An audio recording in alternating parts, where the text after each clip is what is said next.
தொண்டை கட்டி தொண்டை வலி தொடர் இருமல் சளி குத்தி குத்தி வறட்டு இருமலால் கஷ்டப்படுறீங்களா? இதோ உங்களுக்கான உடனடி தீர்வுக்கான வீடியோஸ். ஹாய் ஃப்ரெண்ட்ஸ், நான் உங்கள் அரட்டை கார்த்திகா. தொடர்ந்து 2 வாரமாகவே தொண்டை வலி தொண்டைக்கட்டு சளி இருமல் குத்தி குத்தி வறட்டு இருமலுங்க. நான் மோஸ்ட்லி மெடிசன் பக்கமே போக மாட்டேன். எனக்கு தெரிஞ்ச வீட்டு வீட்டில் தான் நான் சரி பண்ணிப்பேன். பட் அப்படி பண்ணும் எனக்கு சரியாகலை. அடிக்கிற வெயிலுக்கு லைட்டாக கூலிங் எதுவும் குடிக்கவும் முடியல. லைட்டாக கத்தி பேசினாவே தொண்டை கட்டிக்குங்க. சரி, யூடியூப்ல ஏதாவது டிப்ஸ் இருக்கான்னு பார்த்தா 3 டிப்ஸுங்க. 3 நாள் நான் தொடர்ந்து ஃபாலோ பண்ண டக்குன்னு உடனே கேட்டுருச்சுன்னா பார்த்துக்கோங்களேன். பண்ண நான் வீடியோ எடுத்துட்டேன். அந்த வீடியோ தான் நான் உங்ககிட்ட ஷேர் பண்ண போகிறேன். ஸோ வீடியோக்குள்ளே போகலாம். Day 1.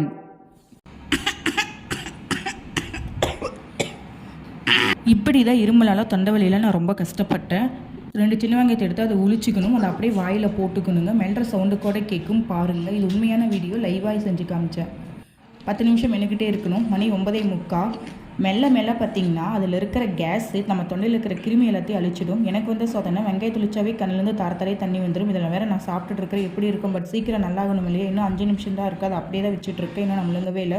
எப்படியே 10 நிமிஷம் ஆகிடுச்சு. நானும் அரைச்சி கூல் பண்ணி முழுங்கிட்டு கொஞ்சம் நேரத்துக்கு எதுவும் குடிக்க வேண்டாம். அதுக்கப்புறம் நம்ம சுடுதண்ணி வச்சு ஒரு டம்ளர் வச்சு அப்படியே குடிச்சிடணும். குடிச்சதுக்கப்புறம் ஒரு ரிலீஃப் வரும் பாருங்கள். அப்போ மெடிசனே தோற்று போயிருங்க. தொண்டை வலி சரியாயிடுச்சு. இப்போ என் குரல் வயசை கேட்டு பாருங்கள், ஆச்சரியப்படுங்க. ஹாய் அப்பா, இப்போ ஓகே.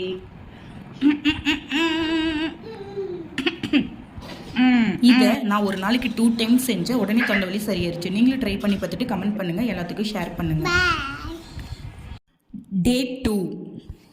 இதோ உள்ளங்கையில் 1 ஸ்பூன் அளவுக்கு மிளகுத்தூள், அதே 1 ஸ்பூன் அளவுக்கு தேன். நான் காமிக்கிற ஸ்பூன் வந்து அளவு எடுத்துக்கிட்டேன். 2 சரிக்கு சமமாக எடுத்து நல்லா கலந்து நல்லா கலப்ப விட்டு அதை அப்படியே சாப்பிட்றணும். குழந்தைங்களுக்குன்னா இதில் பாதி மட்டும் கொடுங்க. 1 வயசுக்கு மேலே உள்ள குழந்தைங்களுக்கு. எனக்கு தொடர்ந்து 2 வீக்ஸ் இருந்ததுனால நான் ஒரு நாளைக்கு 3 டைம்ஸ் எடுத்துக்கிட்டேன். தொண்டை வலி நல்லாகி அந்த சளி இருமலாக மாறிடுச்சு.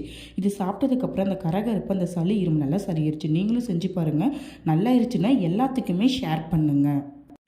Day 3. Time 2:45 night. தேனும் லெமனும் 1 ஸ்பூன் அளவுக்கு லெமன் சாறு, அதே 1 ஸ்பூன் அளவுக்கு தேன், 2 சமமாக கலந்து அதை அப்படியே நம்ம குடிச்சிடணும். குழந்தைங்களுக்குன்னு இதில் பாதி கொடுங்க. 1 வயசுக்கு மேலே உள்ள குழந்தைங்களுக்கு. நான் டிபார்ட்மெண்ட் ஸ்டோரில் வாங்கின தேன் தான் நான் யூஸ் பண்ணேன். ஃபர்ஸ்ட்டு தொண்டை வலி சரியாயிடுச்சு. அதுக்கப்புறம் சளி இருமல் சரியாயிடுச்சு. இது வறட்டு இருமலுங்க. குத்தி குத்தி இருமல் வரும், பட் சளி வராது. இது மோஸ்ட்லி விடியற் காலையில் தாங்க எடுக்கும். இது நான் ஒரே டைம் தாங்க செஞ்சதுமே டக்குன்னு என் வறட்டு இருமல் சரியாயிருச்சு. தொடர்ந்து 2 வாரமாகவே லைட்டாக கத்தி பேசினாவே தொண்டை கட்டிக்கும். அடிக்கிற வெயிலுக்கு கூலிங் எதுவும் குடிக்க முடியாது. அப்படியே குடித்தாலும் குத்தி குத்தி இருமல் வரும். இந்த ரெமடியெல்லாம் செஞ்சதுக்கப்புறம் என் தொண்டை வலியும் சரியாயிடுச்சு. என் இருமல் வறட்டு இருமல் எல்லாம் சரியாயிடுச்சு. நீங்களும் ட்ரை பண்ணி பார்த்துட்டு சரியாயிடுச்சுன்னா கமெண்ட் பண்ணுங்கள். ஸோ எல்லாத்துக்குமே ஷேர் பண்ணி விடுங்க. ஸோ எல்லாருமே மகிழட்டும். Day 4.